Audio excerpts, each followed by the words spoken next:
I'm David Bachner of Guelph, Ontario, and I get my weekly radio news on the International Radio Report on CKUT 90.3 FM in Montreal. Welcome, everyone, to the International Radio Report for Sunday, April the 10th, 2022. My name's Sheldon. I am here with Jill, and we thank you for tuning in to our weekly 30 minutes of news and information about the world of radio. We have an email address if you'd like to reach us, radioreport@yahoo.com. We're live streaming and archived at ckut.ca. Our Facebook group, International Radio Report, 751 members. We welcome Maurizio and Fran to our group. You can find us on Facebook. Just search for International Radio Report. And our YouTube channel, where you can go and listen to past editions of the program, is simply youtube.com/International Radio Report, and we'd love it if you subscribe to our channel there as well. So today we have a little bit different program. We normally have a bunch of stories from the news around the world of things going on in the world of radio. Today, though, is going to be more of we get to vent a little bit of commentary from our part. And I guess what sparked all of this was a commentary that came out earlier this week in Radio World, an online radio-related magazine and news service that we quote from quite a bit, actually, if you're probably familiar with it. There was a commentary that they ran this week, written by Daniel Robinson and Keith Perron, headlined, "Why Reviving Shortwave is a Non-Starter," a commentary on why calling shortwave revival is wishful thinking. Now, what sparked all of this is the sudden increase in the number of international broadcasters who either have increased certain types of programming aimed at Ukraine or countries around Ukraine, all as a result of the Russian invasion of Ukraine, and some other stations that were gone from shortwave who've suddenly returned to shortwave using not necessarily their own transmitting facilities, but independent private shortwave transmitters where they can purchase time and broadcast their programming. Now, this sort of sparked, I guess, this certainly an interest within the shortwave listening community. We don't like to use the word hobbyists, but we are referred to that in many cases, because we listen for different purposes, for different reasons. Maybe not a good segment of that community, not only or maybe not even listening to content, but listening just for the fact of being able to hear a station, to write a reception report to them, get a QSL card. These are the DXers, as we call them. But that's only a fraction of our community. And the rest of it are people that we call SWLs, or shortwave listeners. They tune in, they listen, they consume the product that is being transmitted over radio. I think there was a little bit of a surge in enthusiasm and interest in, wow, we've lost so many shortwave stations over the years. All of a sudden, something's coming back. Is this a revival? For some reason, this commentary seems to think that it's a revival, or that they think that others think it's a revival. I've had so many of that comment of not necessarily using revival, but saying, well, is that a shortwave comeback? Kind of, different way of saying the same thing. And one of the things that I was mentioning this week is I think what we have to be careful here is it's not a revival. It's broadcasters. It's a lot of people realizing that for a while things were quiet. World events weren't big enough to really think about shortwave broadcasting as a way of giving information.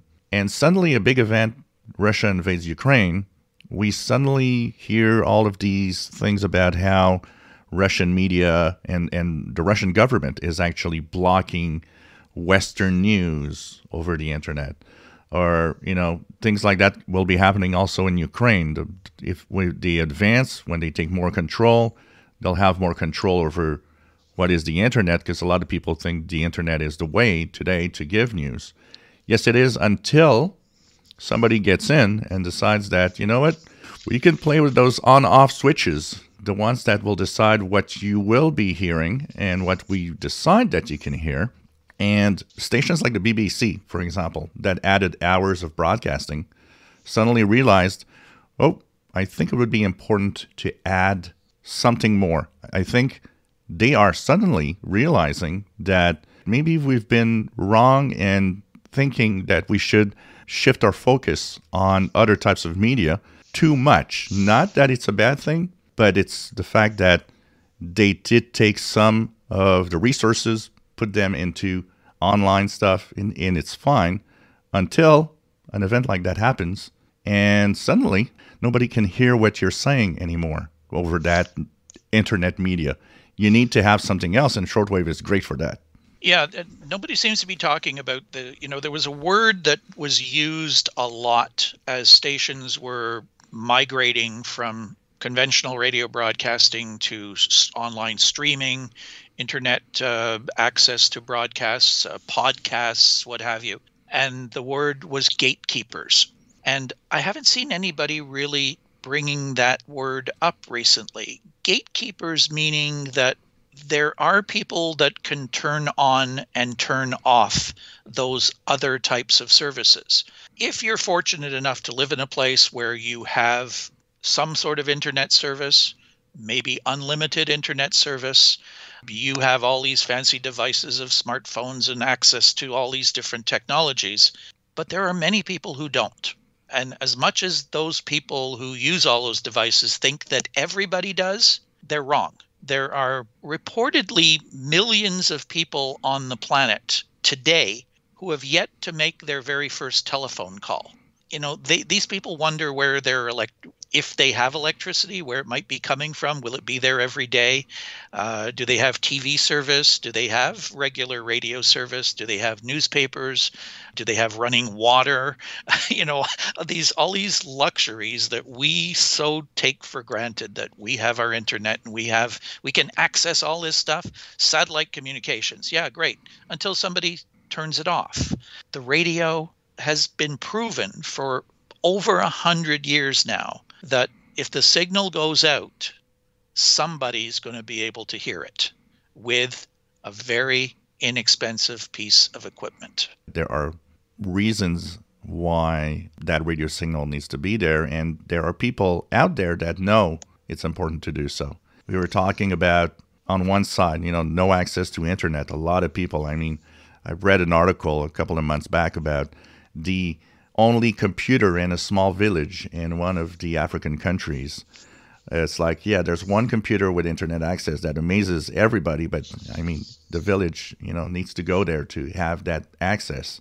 They don't have it at home, and a lot of people do not have the luxury of having internet at home. Anyways, whether it's in internet cafes or what have you, those things still exist out there. And one of the things that shows that is, look at how many of the government groups or any types of anti-government groups, whatever you want, political groups, rent airtime, like from the France transmitter side, to broadcast to their own country because they know somebody's out there listening, and this is a great way to get there.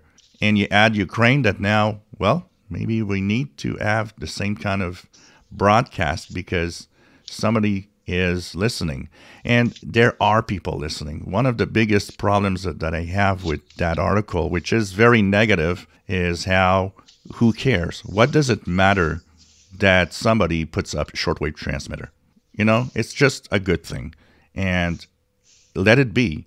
There's nothing good in being negative of why should we do this. Also, the radios out there, I'm sure there's a lot more people than we actually think. It's difficult to get numbers on shortwave. We talk about it all the time. Very difficult to know how many people exactly are listening out there. I responded to this commentary that Dan Robinson and Keith Perron wrote, and they make some really odd comments in it, about how many people are out there, that the technology, that the radios aren't out there anymore, that maybe people that had radios back in the 70s and 80s don't have them anymore. I just don't think that's true.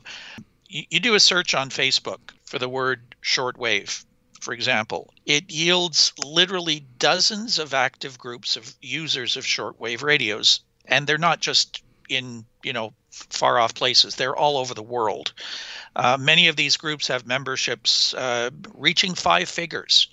And these are people that are active. You look at the amount of information that's being posted on these pages.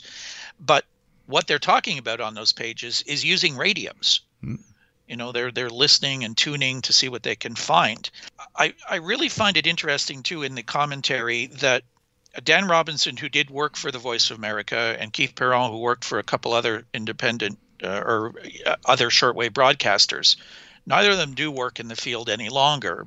They make no mention in their commentary about the amount of money that the United States alone today is spending on shortwave broadcasting. They have services like Radio Marti to Cuba, RFERL, Radio Free Europe, Radio Liberty, Radio Free Asia, all of which are using shortwave. And it's costing them a lot of money. I don't think the American population knows how much is being spent. They don't have that great knowledge of shortwave listening. I think if they knew how much was being spent on something that they know absolutely nothing about, they might be questioning, like, why are you doing this? Yet the U.S. government thinks it's important enough to spend that money and to continue doing this. Also, those, so many of those stations, as you mentioned, that are now using other shortwave transmitters from independent companies, they're taking what little money they may have left in their budgets, which usually comes from their governments, and taking it to spend to purchase airtime on old, ancient, dinosaur-type shortwave transmitters. Why would they be spending such valuable money on that shortwave broadcasting if they didn't think it was productive? I think about my own shortwave channel, 35,000 subscribers. And of the statistics, it seems that a big part of that is from the United States. And it's interesting because if you are subscribed to a shortwave channel, it's because you have an interest in shortwave radio. Your channel, too, anybody that's listened to it knows that they're coming to your channel for one purpose. Yep. You talk about one thing, globally, and that's radio broadcasting using shortwave. And other types of broadcasting on shortwave or on radio as well, AM and FM, what have you. But the attraction, what's drawing those people to your channel, is shortwave radio. People today in 2022 coming to you and saying, I want to buy a shortwave radio. What do I buy? How do I use it?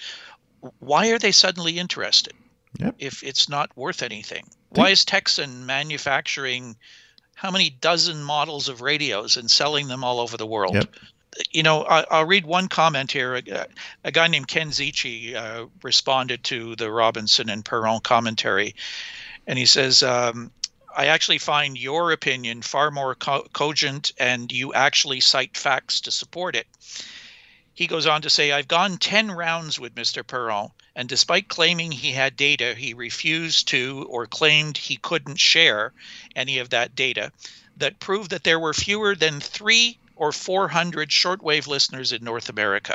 How do you possibly come out with a comment like that?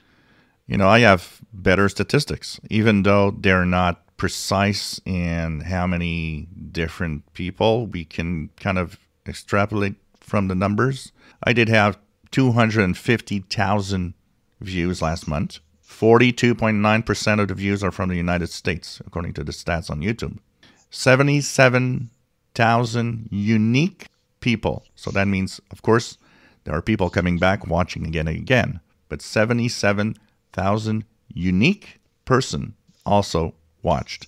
So if there's 200 or 300 people in the United States, I have a hard time seeing the kind of numbers I see on my channel about shortwave radio that seem to indicate we're going to add zeros to that number. If there's only 300 or 400 of them out there, those 300 or 400 people are spending an awful lot of time not listening to the radio and spending their time on your YouTube channel. They're all there. I've got every single shortwave listener. Man, it just doesn't make any sense, And we've talked. I mean, that's what our program is about. We give you information. We tell you things you can go listen to. We just, we've talked about it today already that, there are many of these shortwave broadcasters now that have come back on the air. Now, yes, a big major event is going on in the world, as you said, the war in Ukraine, but people need alternative sources of information. Yep. We know there's a lot of, how many times has Putin himself lately used the term fake news? I mean, we heard fake news all through the US election campaign. We keep hearing that word all over the place. Well, you have to go out there and try to get as many different reports as you possibly can and get different sides of the same story. This is what attracted so many people to shortwave listening over the years. That you could get different opinions, different viewpoints from different parts of the world. Yep. I think, I would love to be able to understand Ukrainian and Russian right now, because there are so many interesting broadcasts out there that I would love to listen to and understand, to really get a broader picture of what's going on in the world out there in relation to what's going on in Ukraine. A very simple example that I had just last night that I think shows wherever you live around the world, every government has his little white lies, his little moment. Yesterday, Canada actually had its budget, and Justin Trudeau said that the amount of money we now had put in military for the future is equal to what Canada's contribution to NATO should be. An hour later, I hear BBC News. They're talking about Canada has its budget, and one of the items that they talk about is the increase in military spending of Canada, which is still not up to what we should be spending for a NATO member. And it's like, interesting. That point of view is different from the one of my own government. And we have that all over the place. And it's even worse if you live in a place where there's war and there's these really, bad controlling governments that just don't want you to know what the truth is, actually. If you don't think shortwave broadcasting is still important, then what is China doing? Somebody wrote that. They said he was living overseas and working in Asia for a number of years, and tuning across the shortwave band, China was everywhere.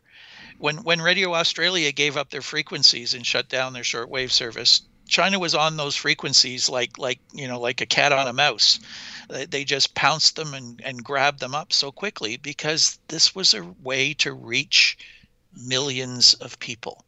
Mm-hmm. It's like shortwave was in the 70s and 80s here in North America. There are stations every 5-10 kilohertz. It's crazy. Well, you spoke to someone from Texan a while back, and they told you that they're selling a million shortwave radios a year. A million radios. So let's make a difference, because shortwave, it's not all shortwave. The majority of their models are shortwave. Yeah. But a million radios. The fact that they're selling radios, period, is interesting. When people are saying, there's nobody listening to the radio anymore. Well, somebody's buying those radios, and they wouldn't be manufacturing that many models if they weren't able to sell them to somebody. Even higher end receivers. It's like people are buying radios somewhere. Well, we're going to get back to this. We're going to take a short break, and Gilles going to tell you how poorly or how well you can actually listen to the radio because of what our sun does to our radios. Yep. What's happening with our sun? Well, we had a mixed conditions this week with some coronal mass ejections that sometimes would actually give us conditions that would go into the minor geomagnetic storm. But most of the time, it was still pretty quiet. A little less sunspots than we had in the past few weeks. Sunspot number is 52. Solar flux around 120. And conditions overall, it's up and down, but conditions overall are pretty good when things get a little quiet. There is a coronal hole that will actually send some solar wind that could reach us on April 11th. And overall conditions, average conditions will have, of course, more and more of these up and downs. You got to, take the time to listen and find these moments when you actually have good propagation. And of course, you got to turn on your radio for that, because you got to listen. We'll be having a special course on how to use a radio one of these days, I think, because, according to these commentaries, I don't know, people just don't use them anymore, and Nope. why would they want to? Just don't understand. A couple articles that we'll quote from. We'll put these full articles on our Facebook page so you can go and look at them. Also, this commentary that we started the discussion about. The BBC is turning 90 years old, the World Service, which is pretty interesting in itself. And in the article, they talk about, they've gone through a number of cutbacks over the years. There are some interesting trends happening, and they say in terms of target audience, the UK government's shift away from Cold War priorities, combined with funding cuts, compelled the BBC World Service to temporarily reduce its non-English programming. But they're glad to say that they are now back to more than 40 languages as of late 2021, including a range of African and Indian languages: Amharic, Gujarati, Igbo, Korean, Marathi, Pidgin, Punjabi, Serbian, Telugu, and Yoruba. So there are less European languages than 20 years ago, but important new languages for us, which have brought strong audiences and new and exciting people to work with. So that's really encouraging. New shortwave services have been launched in Korean, a 30-minute program broadcast to North Korea, and also programming for the Horn of Africa. So it's more target broadcasting than, which we actually call, we have a term for it, narrowcasting, as opposed to broadcasting. It's not meant for everybody worldwide, but it's more targeting specific programming and language programming for specific target areas, which is a really, really good thing. And now that's what we're seeing happening with Ukraine. And they do say here, and I don't think the BBC just puts out a number just for the fun of it. In the first paragraph, British Broadcasting alone has 40 million shortwave listeners worldwide. So they have, if, it's an estimation probably, but they have a good estimation of that number by all sorts of means with their big broadcasting service.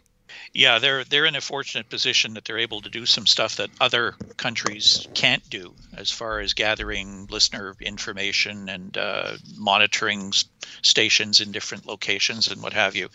So yeah, that's, it's always been very difficult to get an accurate number of who's out there and who's listening. I mean, we have rating systems here in North America that, it's averaged out. I mean, you're never going to know exactly, how many people are out there. Another article that we'll post up is by someone named Ruxandra Obreja on a service called redtech.pro.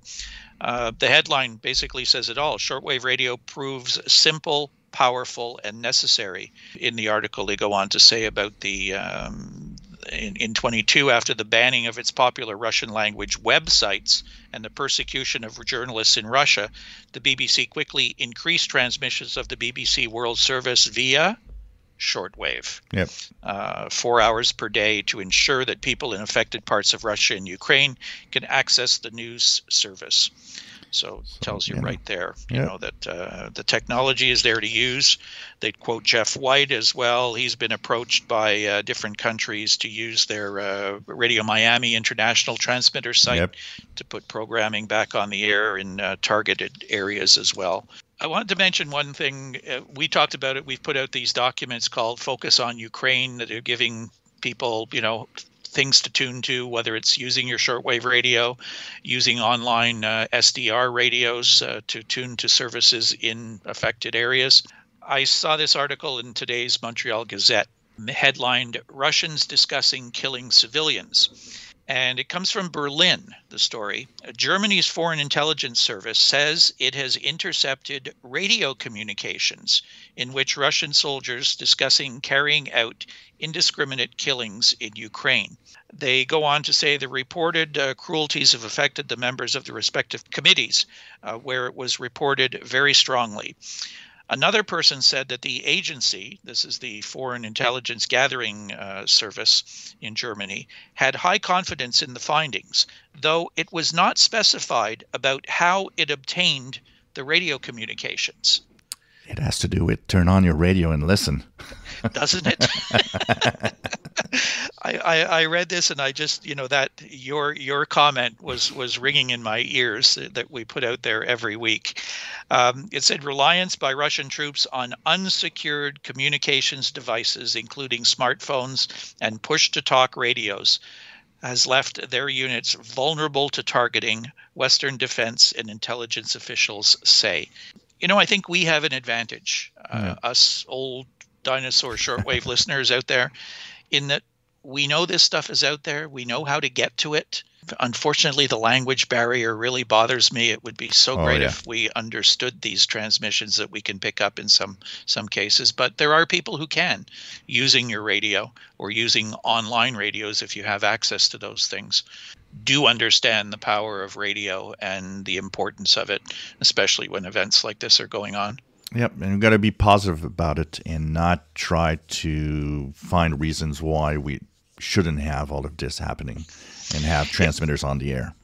That's a really good point to wrap it up, I think, is in that a couple of people have said, what is the goal of this commentary of trying to shoot down what people think is a positive thing? Yeah.